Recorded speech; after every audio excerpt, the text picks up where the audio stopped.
पुण्यातील जैन बोर्डिंगच्या जागेचा वाद संपत नाही, तोच पुण्यात आणखी एक मोठा जमीन घोटाळा झाला आहे। या नव्या घोटाळ्यामुळे पुण्यात घोटाळ्यांची मालिका तर सुरू झाली नाही ना, असा संशय येऊ लागला आहे। प्रकरण आहे पुण्यातील पर्वती येथील जनता वसाहतीच्या पुनर्वसन प्रकल्पाचं। हा महत्त्वाकांक्षी प्रकल्प सध्या वादाच्या भोवऱ्यात सापडला आहे। या प्रकल्पातील अनेक खळबळजनक बाबी समोर आल्या होत्या। यानंतर राज्य सरकारने या प्रकरणाची दखल घेत चौकशीचे आदेश दिले होते। या चौकशीतून जे समोर आले ते खळबळ उडवून देणारे आहे। काय आहे हा प्रकल्प? पुण्याच्या राजकीय वर्तुळात सध्या या प्रकल्पाची जोरदार चर्चा का होते आणि नेमका कुणी या भूखंडाचा श्रीखंड लाटण्याचा प्रयत्न करते, या सर्व बाबींवर आपण या व्हिडिओच्या माध्यमातून प्रकाश टाकणार आहोत। विषय महत्त्वाचा आहे, त्यामुळे हा व्हिडिओ शेवटपर्यंत नक्की पहा। नमस्कार, मी विभावरी आणि तुम्ही पाहताय थोडक्यात। पुण्यातील सर्वात महत्त्वाच्या ठिकाणांपैकी एक म्हणजे पर्वती। याच पर्वतीच्या पायथ्याशी वसली आहे एक झोपडपट्टी। या झोपडपट्टीत आहेत तब्बल 12,000 झोपडपट्ट्या। ही जागा थोडी नाही तर आहे तब्बल 90 एकर। याच जागेवर झोपडपट्ट्यांचं पुनर्वसन करण्यासाठी एक भव्य प्रकल्प आखण्यात आला। हा काही पहिला प्रयत्न नाही, याआधी देखील 25 वर्षापूर्वी येथील झोपडपट्टी धारकांचे पुनर्वसन करण्यासाठी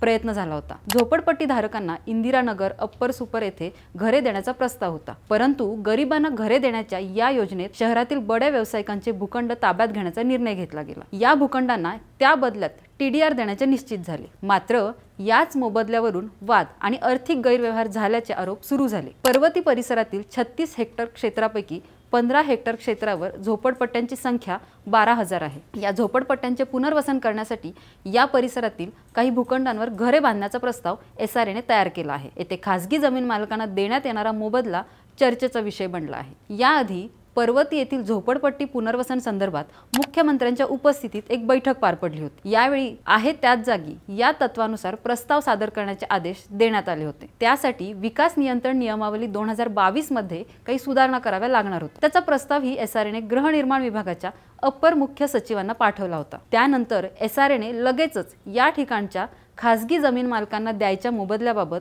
सरकारला प्रस्ताव पाठवला आणि त्याला मंजुरीही मिळाली। यावेळी निश्चित केलेल्या रेडी रेकनरच्या दरांबाबतही फसवणुकीचा आरोप करण्यात आला होता। पर्वती येथील जनता वसाहत पुनर्विकास प्रकल्पात झोपडपट्टी पुनर्वसन प्राधिकरणाने नियम धाब्यावर बसवून प्रकल्पाची मंजुरी दाखवली। तसेच येथील जमीन मालकांना देण्यात येणाऱ्या मोबदल्याचे मूल्य 653 कोटी रुपयांनी फुगवल्याचा आरोप केला गेला। राज्य सरकारला SRA ने पाठवलेल्या अहवालात SRAच्या नवीन नियमावलीनुसार या प्रकल्पाला मंजुरी घेतली की नाही, तसेच या ठिकाणच्या खासगी जमीन मालकांना मोबदला देताना निश्चित केलेल्या रेडी रेकनरचा दर संशयास्पद होता। दुसरीकडे पर्वती येथील पुरातत्वीय संवेदनशीलतेमुळे येथे उभारण्यात येत असलेल्या इमारतींच्या उंचीची मर्यादा 21 मीटर आहे।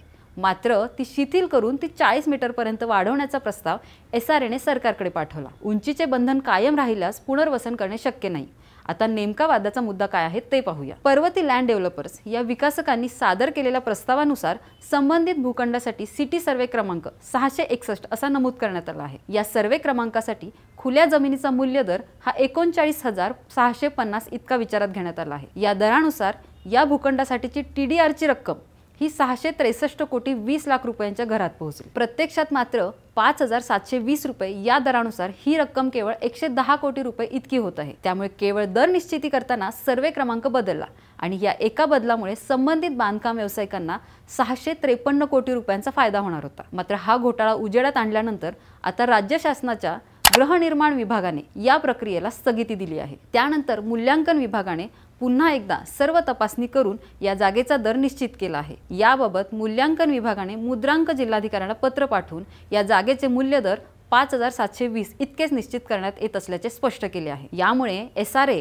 आणि बिल्डरांना 663 कोटींचा TDR टाकण्याचा डाव फसला आहे। ही बाब जाणीवपूर्वक करण्यात आली होती की त्याला अन्य काही कारणे होती, जेणेकरून TDR चे मूल्य 7 पट फुगवता येईल? हा कोट्यवधी रुपयांचा फायदा जाणीवपूर्वक मिळवून देण्याचा प्रयत्न होता की यामागे केवळ तांत्रिक चूक होती? हा प्रश्न मात्र कायम आहे। विकासकांना मोबदला देण्यासाठी राज्यातील एका बड्या मंत्र्याने अप्रत्यक्ष हस्तक्षेप केल्याची चर्चा पुण्याच्या राजकीय आणि बांधकाम वर्तुळात होत आहे। त्यामुळे राज्य सरकारही याबाबत ठोस भूमिका घेण्यास टाळाटाळ करीत होते असा आरोप करण्यात येत होता। मात्र आता राज्याच्या गृहनिर्माण विभागाने या प्रक्रियेला स्थगिती दिल्यानंतर पुण्यात हा तब्बल 653 कोटी रुपयांचा घोटाळा झाल्याचे उजेडात आले आहे। लक्षात घेण्यासारखी बाब म्हणजे पर्वती येथील झोपडपट्ट्यांचे पुनर्वसन करण्यासाठी मुख्यमंत्री देवेंद्र फडणवीस यांच्या उपस्थितीत बैठक घेतल्याचे या अहवालात नमूद आहे। फडणवीस यांच्यासमोर पर्वती येथील वस्तुस्थिती लपविल्याचा धक्कादायक प्रकार या निमित्ताने उघड झाला आहे। थोडक्यात पर्वती पुनर्वसनाचा मूळ उद्देश चांगला असला तरी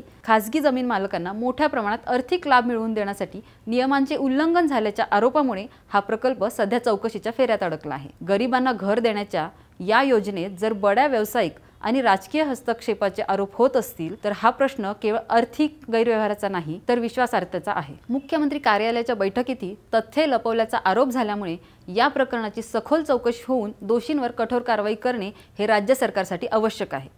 फडणवीस सरकारने या प्रकरणात ठोस भूमिका न घेतल्यास हे सरकार घोटाळेबाजांना पाठीशी घालण्याचा प्रयत्न करत आहे का असा सवाल या निमित्ताने नक्कीच विचारावा लागेल। आपल्याला काय वाटतं, या सरकारच्या काळात घोटाळे करणाऱ्यांचं फावलं आहे का? तुमचं उत्तर आम्हाला कमेंटमध्ये नक्की सांगा आणि अशाच महत्त्वपूर्ण आणि माहितीपूर्ण व्हिडिओसाठी थोडक्यातला सबस्क्राइब करायला विसरू नका।